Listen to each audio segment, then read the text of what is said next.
ஓம் நமச்சிவாய. ஏகதந்த கஜமுகா புகவந்த நிஜகுணா நாகச்சந்த புஜபலா உமானந்த பாகிமா ஐந்து கரத்தனை யானை முகத்தனை இந்தின் இளம்பிறை போலும் எயிற்றனை நந்தி மகந்தனை ஞானக் கொழுந்தினை குந்தியில் வைத்து அடிபோற்றுகின்றேனே. இன்றைய நாளுக்குரிய திருமந்திரம் அது 4ஆம் தந்திரத்தில் ஆதார வாதேயம் எனும் தலைப்பில் 87வது பாடல்.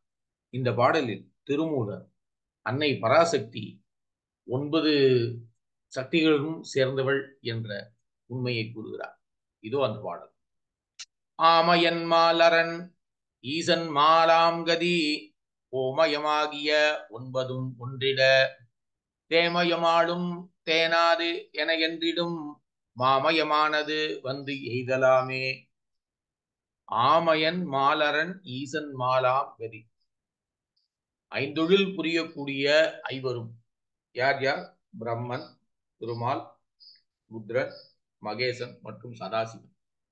இவர்கள் ஐவருடைய விருப்பங்கள் நிறைவேற ஓமயமாகிய 9ம் ஒன்றிட ஓம் எனும் பிரணவ வடிவான சிவத்தில் 9ம் ஒன்றுகிறதாம். இந்த 9 என்பது ஐந்தொழில் புரிகின்ற ஐவரும் மற்றும் சூரியன், சந்திரன், அக்னி, நட்சத்திரம். இவர்கள் 9ம் ஒன்றிட தேமயமாளும் தேனது என்றிடும். இங்கே தேமயம் என்றால் இன்ப வடிவம். இன்ப வடிவமாக இருக்கக்கூடிய பரம்பொருளான சிவபெருமான் திருவுள்ளம் கொண்டு தேனை உண்ட வண்டினை போல் ஒரு மயக்கத்தில் மாமயமானது வந்து எய்தலாமே. மகா மாயையாக விளங்கக்கூடிய சக்தி சிவசக்தியாய் வடிவெடுத்து நிற்கின்றாள் என்கிறார் திருமூலர்.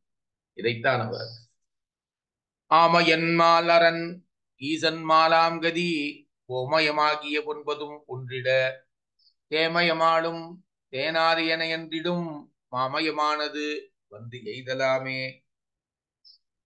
அயன் என்றால் பிரம்மன், மால் என்றால் திருமால், அரண் என்றால் ருத்ரன், ஈசன் மகேஷன், அதோடு சதாசிவன்.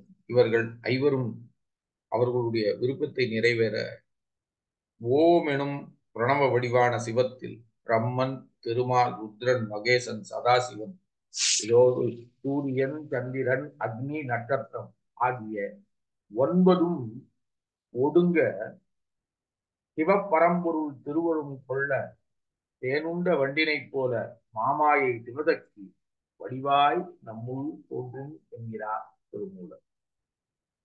எனவே அனைவரும் அன்னை பராசக்தியை நினைத்து துதித்து பாடி அவர்களும் பெருக என்கிறார் திருமூலர்.